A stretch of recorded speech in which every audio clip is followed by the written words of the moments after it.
आने वाले 100 दिनों में हम कड़ी मेहनत का संकल्प लेते हुए हरियाणा के लोगों की आकांक्षाओं और अपेक्षाओं को पूरा करने का हम कार्य करेंगे। और अभी एक फैसला भी माननीय सर्वोच्च न्यायालय का आया है, जो सोशो इनकम को लेकर के हमने अपने प्रदेश के गरीब विधवाओं, गरीब अनाथ बच्चों और दशकों से सरकारी नौकरियों से वंचित गरीब परिवारों के सदस्यों, विमुक्त जातियों और घुमंतु जातियों के उन गरीब परिवारों को जो न तो शेड्यूल कास्ट में आते हैं और न ही बैकवर्ड क्लास में आते हैं तथा कच्चे कर्मचारी, जो अनुभव के आधार के ऊपर हमने कुछ अंक हमने देने के हमारी वर्ष 2018 से चली आ रही इस नीति को के ऊपर आज सुप्रीम कोर्ट का फैसला आया है। इस फैसले का हम सम्मान करते हैं। अगले 100 दिनों में, मैंने पिछले दिनों ये बात कही थी कि हम हरियाणा में 50,000 भर्तियां करेंगे। हम उन 50,000 भर्तियों का आने वाले समय में ये संकल्प लेते हैं कि हम उसको पूरा करेंगे। परंतु आपके माध्यम से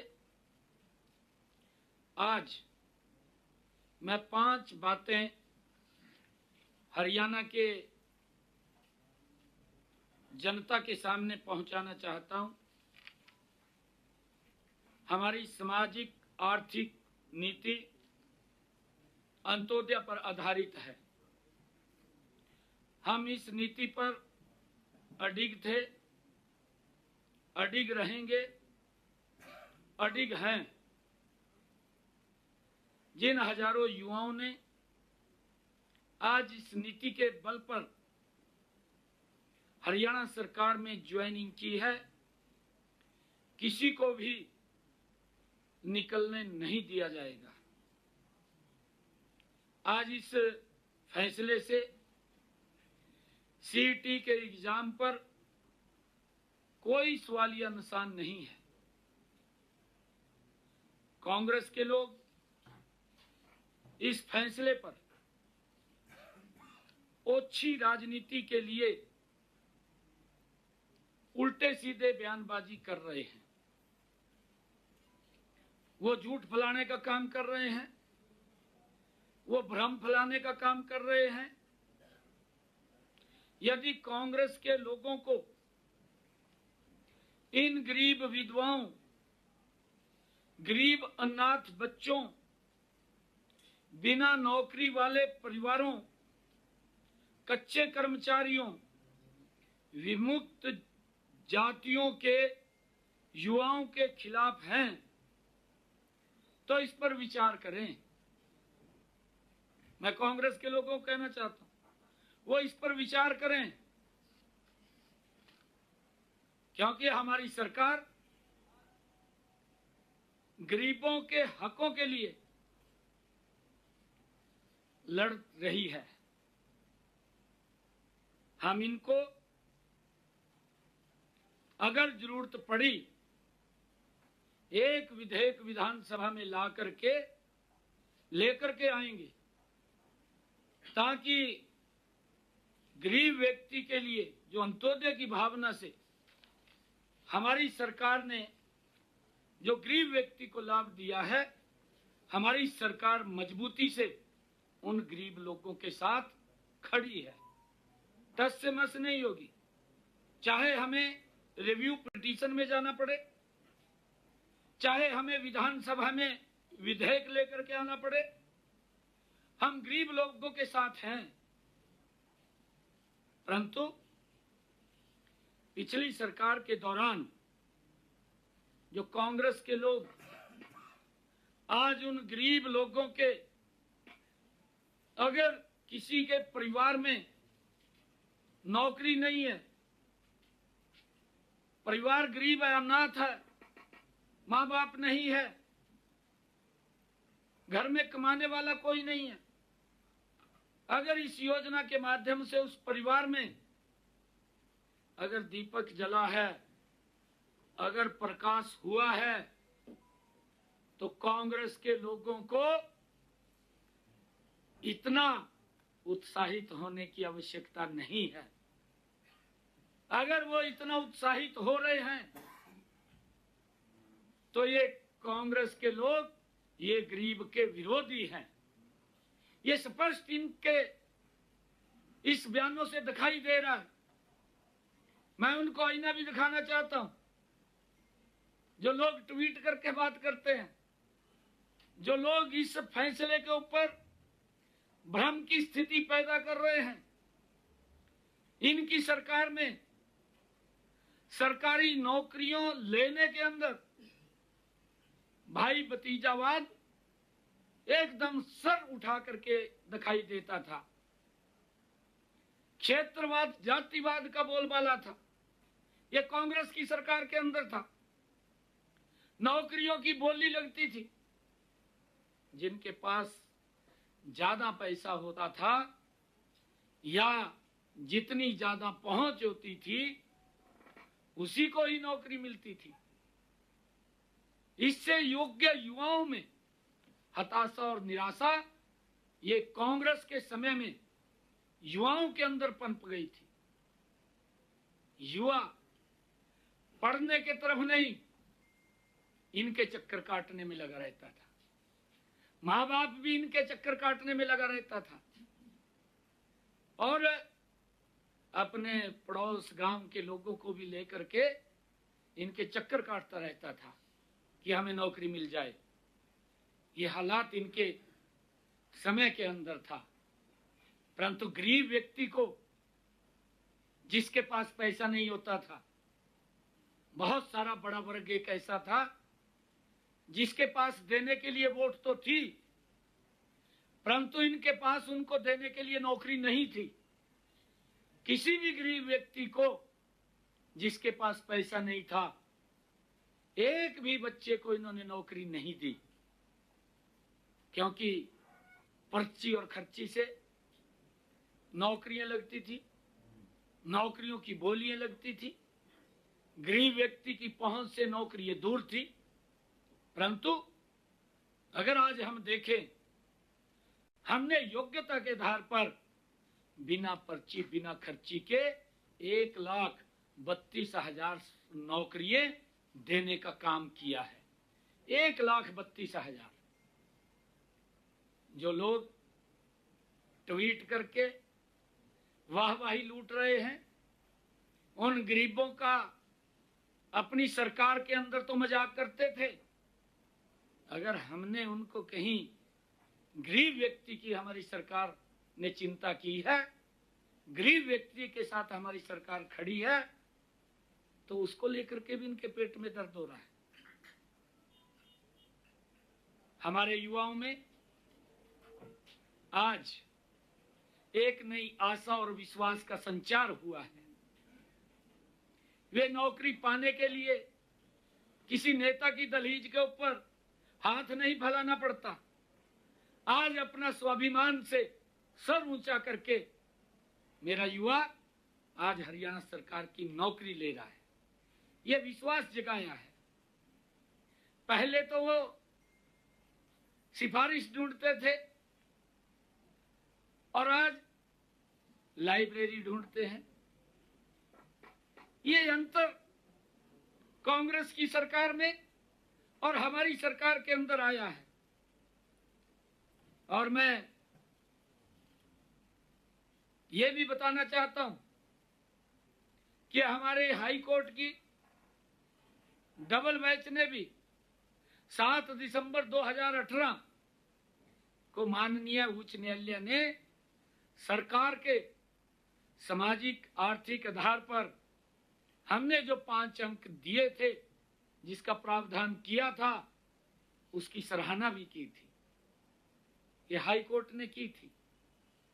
मैं बताना चाहूंगा कि हमने अंत्योदय के संकल्प को पूरा करने के लिए कमजोर वर्ग के 5 अतिरिक्त अंक देने की नीति 2018 के अंदर ये हमने बनाई थी और इस नीति के कारण हजारों गरीब युवाओं तथा कच्चे कर्मचारियों को पक्की सरकारी नौकरी मिली है।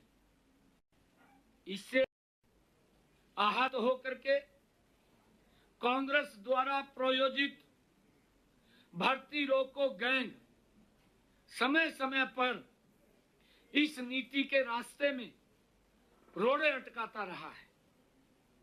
मैं उनको कहना चाहूंगा कि ये भ्रम फैलाने का प्रयास न करें। सरकारी नौकरियां देते समय हमने प्रदेश के गरीब परिवारों का भी पूरा ध्यान रखा है। हमारी सरकार गरीब के साथ खड़ी है, इसलिए हमने जिनके परिवारों में कोई भी सरकारी नौकरी में नहीं है, उन उम्मीदवारों को सरकारी नौकरी में सामाजिक आर्थिक मानदंड के आधार पर 5 अंक देने का प्रावधान किया था। कॉमन पात्रता परीक्षा का पेपर 3 वर्षों के लिए मान्य है। जो हमने पेपर सीईटी का लिया, उस सीईटी के अंदर ये हमारे कांग्रेस के एक ऐसे नेता हैं जिसको जानकारियां भी अधूरी रहती हैं और वो एकदम से कोई भी निर्णय आता है, उस निर्णय की जड़ों में जाने की बजाय तुरंत एकदम भ्रम की स्थिति और झूठ फैलाने का काम करता है। और उस व्यक्ति ने, मैं हैरान इस बात से हूं कि वो बुद्धिजीवी भी बनता है, परंतु किस प्रकार से वो एकदम से उतावला हो जाता है। मैं तो ये कहना चाहूंगा कि कांग्रेस की सरकार ये अपने गिरेबान में झांक करके देखे अपने समय के कार्यकाल को, जिस कार्यकाल के अंदर वो मंत्री भी रहा है, जिस कार्यकाल में इस विधानसभा का सदस्य भी रहा है। ट्वीट करके सुरजेवाला साहब ने ये आरोप लगाए हैं। उन्होंने कहा कि ग्रुप डी में 13,50,000 अभ्यर्थियों ने रजिस्ट्रेशन किया और जिसमें 13,657 कुल पद थे। बिल्कुल ठीक कहा, हम इसका विरोध नहीं कर रहे हैं, परंतु मैं उसको बताना चाहता हूं कि 13,50,000 अभ्यर्थियों ने इसमें रजिस्ट्रेशन किया। 9.5 लाख युवाओं ने पेपर में उन्होंने सीईटी का पेपर दिया और 4,20,000 युवा ने क्वालिफाई किया। जो मैंने कहा है कि वो 3 वर्ष के लिए मान्य है और इस पेपर में कोई भी सोर्स इनकम का सवाल ही नहीं है। सीईटी से ही हम अगर किसी डिपार्टमेंट के अंदर कहीं आवश्यकता पड़ती है तो हम इसी सीईटी से जिन्होंने क्वालिफाई किया है, इसी से उठा करके ही उन बच्चों को रजिस्टर करने का काम करते हैं। ऐसे 11,000 युवाओं ने अपनी नौकरी को ज्वाइन किया है और उसमें से 2,657 ऐसे बच्चे थे कि जो इस सोर्स इनकम के कारण वो ज्वाइन करने थे, परंतु अभी हमने इन बच्चों के रिजल्ट को रोका हुआ था, हमने उनको ज्वाइन नहीं किया। और 11,000 जो बच्चे हैं जिन्होंने ज्वाइन किया है, उनको किसी प्रकार की कोई दिक्कत, कोई समस्या नहीं है। मैं इसीलिए कहना चाहता हूं कि वो भ्रम की स्थिति ना फैलाए, एकदम ही वो उतावला हो जाता है। अरे अपने गिरेबान में तो जहां तू पहले तेरी सरकार क्या काम करती थी, तेरी सरकार के अंदर तो जिसमें तू मंत्री था, किस प्रकार से नौकरियां बिकती थी, उसका कोई सिस्टम भी नहीं था। और कोर्ट इनको आईना दिखाने का काम करता था, उन बच्चों को भी बाहर करता था। परंतु आज मैं ये बात कहने के लिए आया हूं कि इन 11,000 बच्चों को किसी प्रकार की कोई भी दिक्कत, समस्या नहीं है, ये मैं कहने के लिए आया हूं। और जहां तक इन्होंने एक और बात की है ग्रुप सी की, ग्रुप सी की भी इसने ट्वीट करके, क्योंकि ये उसकी जानकारी तो इसको होती नहीं है, ऐसी इनके मुखिया हैं पार्टी के, उसको भी कोई लिख करके दे देता है और वो पढ़ करके बोल देते हैं सेम पोजीशन इसकी है।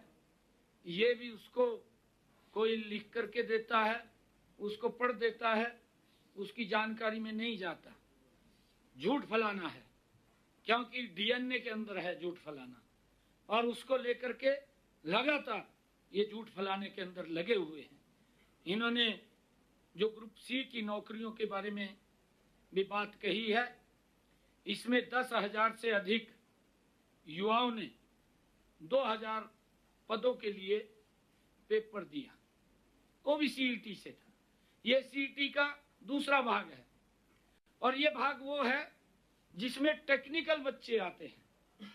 और जब इनको बुलाया गया, क्योंकि उसके अंदर 4 टाइम हम बच्चों को बुलाते थे, सीईटी के अंदर हमारे पास इतने बच्चे ही नहीं थे कि 4 टाइम हम बुलाएं।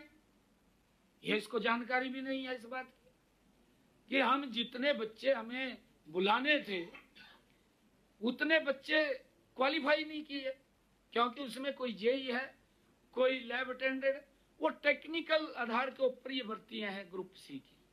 और जितने बच्चे इसके अंदर आए उन सब को हमने इंटरव्यू उस पेपर के आधार के ऊपर ही हमने उनको इसके अंदर रजिस्टर किया है। अगर कोई इसके अंदर दिक्कत आती है, ये बच्चे ज्यादा नहीं है, इनका पेपर ही होगा, इन्हीं में से ही होगा, और यही वो बच्चे हैं, एक भी बच्चे को निकलने की इसके अंदर कोई गुंजाइश नहीं है। ये भ्रम की स्थिति फैलाने का काम कर रहे हैं। और मैं आज यही कहने के लिए आया हूं कि ये लोग अपने गिरेबान में झांक करके नहीं देखते। जो हालात इन्होंने हरियाणा प्रदेश के युवाओं की, युवाओं के माँ बाप की, आज अगर गरीब को कोई लाभ सरकार ने योजनाबद्ध तरीके से किया है, ये हमारा कमिटमेंट है। मैं फिर दोबारा दोहरा रहा हूं कि हम गरीब के साथ खड़े हैं, उसकी लड़ाई मजबूती से लड़ेंगे। हमने चाहे कोर्ट के अंदर रिव्यू पिटीशन में जाना हो, चाहे हम विधानसभा में लेकर के उसको आए, हम मजबूती से हरियाणा प्रदेश के गरीब के साथ खड़े हैं। हमारी सरकार वो गरीब के हितैषी सरकार है। अंत्योदय की भावना से हम काम कर रहे हैं, और उस अंत्योदय की भावना के अंदर हमारी सरकार मजबूती से गरीब के साथ है। ये बात मैंने कहनी थी। और उन बच्चों को किसी प्रकार की कोई चिंता करने की जरूरत नहीं है। जो ये भ्रम की स्थिति फैला रहे हैं, इनकी तरफ ध्यान देने की जरूरत नहीं है, क्योंकि ये लोग वाहवाही लूटने का काम करते हैं। सभी बच्चों को निश्चिंत रूप से वो जहां पर भी हैं वो लगे रहें, उनको किसी प्रकार की कोई दिक्कत परेशानी नहीं है।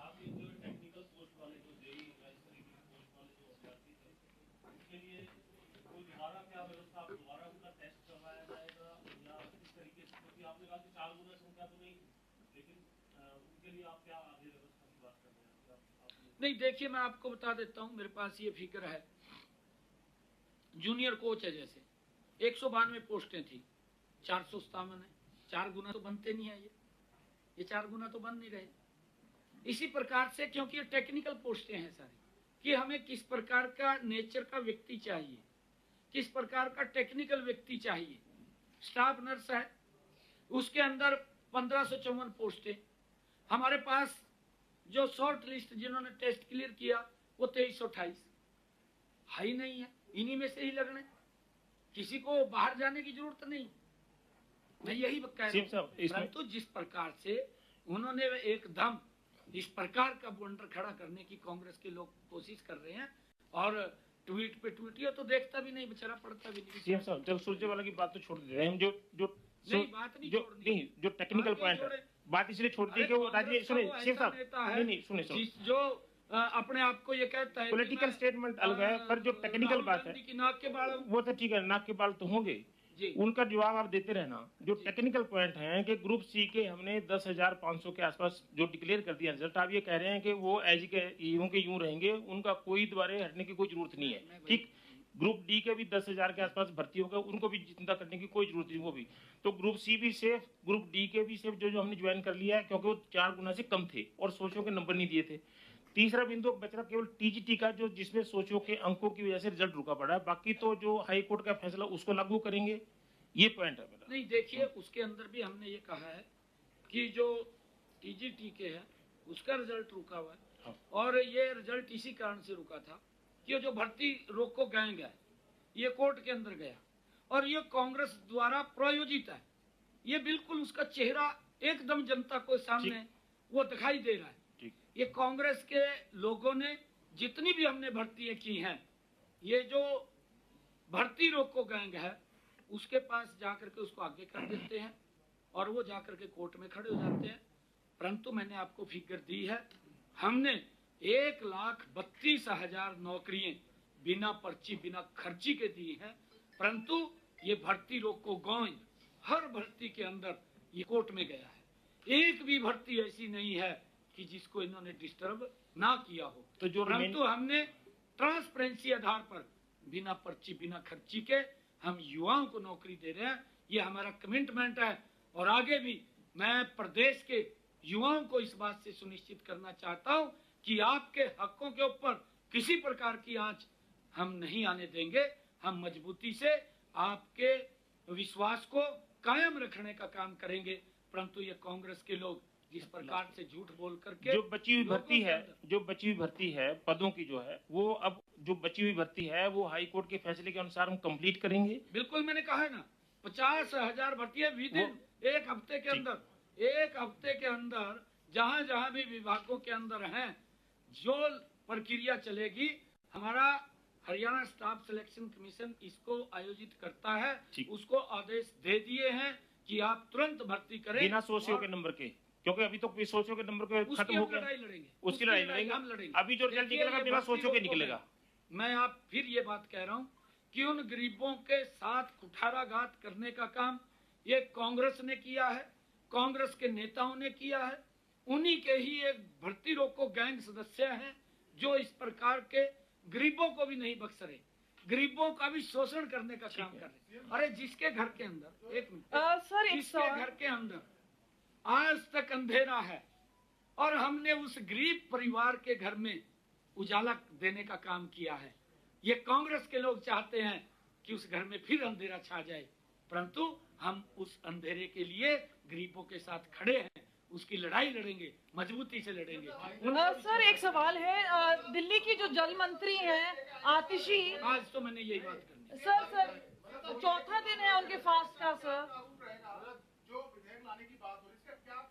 वो बता देंगे, वो आपको बताएंगे। नहीं, देखिए हम गरीबों के साथ खड़े हैं, हमें अच्छा लगेगा हम विधानसभा के अंदर कानून बनाएंगे। बिल्कुल, हम बिल्कुल विधानसभा के अंदर कानून बनाएंगे। ठीक है, बिल्कुल कानून बनाएंगे, हम गरीबों के साथ खड़े हैं। आज भी हम मजबूती से उनकी लड़ाई। ये शब्द मैंने कहना था। बहुत बहुत धन्यवाद साहब। लोकसभा चुनाव के प्रचार से लेकर अब तक इस भर्ती के मामले में कांग्रेस लगातार ये कह रही है कि बेरोजगारी हरियाणा में बढ़ रही है, युवाओं को रोजगार मिल नहीं रहा, सारी भर्तियां कोर्ट में अटकी हुई है। और वो ये कहते हैं सर कि आप उनकी पर्ची खर्चे की बात करते हैं, वो कह रहे हैं कि पिछले 8-9 साल में हरियाणा स्टाफ सिलेक्शन कमीशन पर आरोप लगे, एचपीएससी में पैसे पकड़े गए, ये कही जा रही है सर। क्या पवन जी, मैंने पहले भी कहा है, मैं दोबारा रिपीट कर रहा हूँ, मैंने कई जगह कहा है, कांग्रेस के मुखिया जो 2004 से लेकर के 14 तक रहे, 10 साल, भूपेंद्र सिंह हुड्डा, रणदीप सुरजेवाला जो सरकार के अंदर था, श्वेत पत्र जारी करके बताए। मैं फिर आज कह रहा हूं, मैं खुले मंच से आज पूरे प्रदेश की जनता को आपके माध्यम से मैं फिर ये बात कह रहा हूं, मैं कांग्रेस के लोगों को, भूपेंद्र सिंह हुड्डा को कह रहा हूं कि वो श्वेत पत्र जारी करे 10 सालों में कितने युवाओं को रोजगार दिया है। वो आज भर्ती की बात कर रहे हैं ना, मैं बड़े विश्वास के साथ कह रहा हूं कि हमने 9.5 वर्षों के अंदर 1,32,000 भर्ती बिना पर्ची बिना खर्ची के की हैं। 50,000 की मैंने घोषणा की है, आने वाले 2 महीने के अंदर 50,000 और भर्तियां करेंगे। वो भी बताएं श्वेत पत्र जारी करके कि हमने इतनी भर्तियां की हैं, किस आधार के ऊपर की है, क्या भ्रष्टाचार होता था, किसकी पर्ची चलती थी, किसकी खर्ची चलती थी, उसका भी बताने का काम करें। सर एक आतिशी में भी सवाल ले लीजिए सर। हो गया, मैंने भी कर दिया आज प्रेस कॉन्फ्रेंस।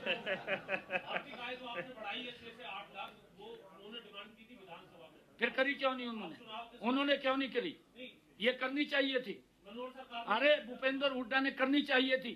अरे ओबीसी का शोषण किया इन लोगों ने, इनको तो वोट बैंक के रूप में देखते थे, ओबीसी को उनको अधिकार नहीं देते थे, ये अधिकार भी हमने दिया है। पर सेंटर की और तो केंद्र के अंदर भी मोदी जी ने ओबीसी समाज को सम्मान दिया है। थैंक यू आप सबका।